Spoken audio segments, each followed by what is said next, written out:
Assalamualaikum warahmatullahi wabarakatuh. Perkenalkan, nama saya Anggi Wirawan.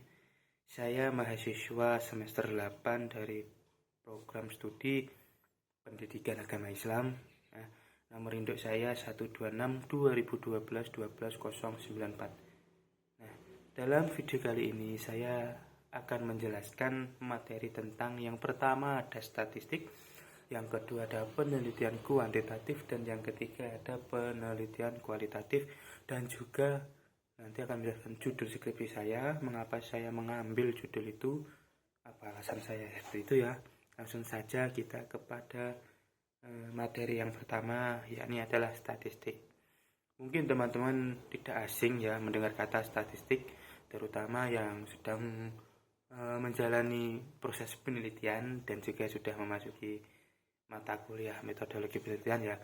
Statistik sendiri adalah pengetahuan yang berhubungan dengan cara pengumpulan data atau biasa disebut dengan penghimpunan angka, karena statistik sendiri biasanya berisi tentang angka-angka seperti itu.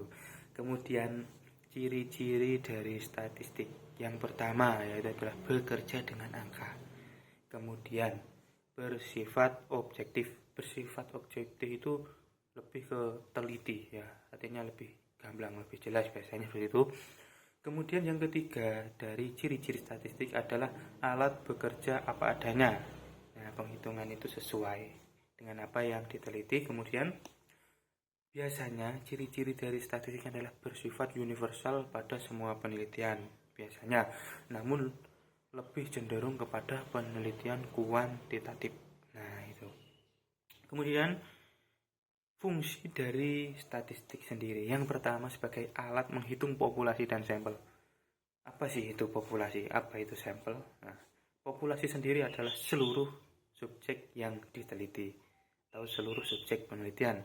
Kemudian sampel itu adalah sebagian atau garis besar dari subjek penelitian tadi. Nah, seperti itu. Kemudian fungsi yang kedua dari statistik sendiri adalah uji validitas reliabilitas instrumen. Biasanya terdapat dalam penelitian kuantitatif. Kemudian yang ketiga sebagai alat analisis data ya dalam penelitian kuantitatif. Kemudian jenis-jenis statistik itu ada dua. Yang pertama ada statistik deskriptif dan juga statistik inferensial. Nah, statistik deskriptif itu apa? Itu adalah memberikan atau menguraikan sebuah keterangan. Sementara inferensial sendiri adalah penarikan kesimpulan dari keterangan tadi. Itu tadi penjelasan saya tentang statistik. Selanjutnya kita memasuki yang kedua, penjelasan tentang penelitian kuantitatif. Apa sih itu penelitian kuantitatif? Nah, penelitian kuantitatif adalah penelitian yang berlandaskan filosofis positivisme atau untuk mengukur populasi dan juga sampel seperti itu. Jadi penelitian kuantitatif itu lebih cenderung menggunakan angka-angka yang ada di statistik tadi. Namun di penelitian saya ini adalah penelitian kualitatif, jadi saya tidak menggunakan statistik dan juga tidak menggunakan penelitian kuantitatif. Sedangkan penelitian kualitatif sendiri adalah penelitian yang berlandaskan pada filsafat post-positivisme. Artinya peneliti sebagai instrumen kunci. Kemudian instrumen penelitian dalam penelitian kuantitatif biasanya berisi tentang tes, angket, wawancara, dan juga instrumen yang telah terstruktur. Sedangkan dalam penelitian kualitatif yaitu berisi tentang peneliti sebagai instrumen, kemudian observasi, wawancara, dan juga tape recorder dan foto sebagai bukti dokumentasi. Kemudian kapan sih penelitian kuantitatif dan kualitatif ini selesai? Penelitian kuantitatif dan penelitian kualitatif ini selesai ya jika satu, penelitian kuantitatif itu sudah selesai sesuai dengan prosedur yang digunakan. Sementara dalam penelitian kualitatif ini, kapan penelitian ini selesai? Ini jika sudah tidak ada data jenuh baru atau data jenuh untuk penelitian yang baru, artinya sudah semua clear selesai. Nah, penelitian kualitatif sendiri ada beberapa jenis. Yang pertama adalah penelitian fenomena. Ya, dalam penelitian kuantitatif itu ada jenis penelitian fenomena.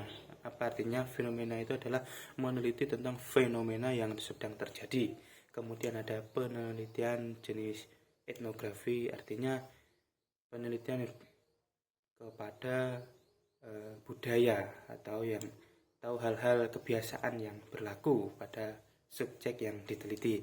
Kemudian ada jenis penelitian historis berdasarkan kejadian yang sudah berlalu atau cerita-cerita dulu yang menjadi histori ya, atau itu. Kemudian ada penelitian studi kasus dan teori dasar. Studi kasus sendiri adalah meneliti sebuah kasus yang sedang terjadi, dan juga teori dasar berdasarkan teori-teori dari para ahli yang kemudian kita jabarkan, kita telah lagi dan kita uraikan ya dengan penelitian kita. Selanjutnya yaitu adalah judul penelitian skripsi saya. Judulnya adalah kontribusi guru PAI ya terhadap perilaku peserta didik, dampak bermain game online. Mengapa kok saya memilih judul tersebut? Karena relevan dengan fenomena saat ini, yaitu bermain game itu sudah menjadi budaya, tidak hanya kepada orang dewasa namun juga kepada kalangan pelajar, kalangan peserta didik. Nah, dari game tersebut pasti akan menghasilkan beberapa dampak ya, positif dan juga negatif. Nah, yang saya teliti itu. Kemudian mengapa saya mengambil judul itu? Karena judul itu berisi tentang upaya atau peran strategis ya dari kontribusi guru itu seperti apa terhadap perilaku peserta didik tersebut, itu seperti apa.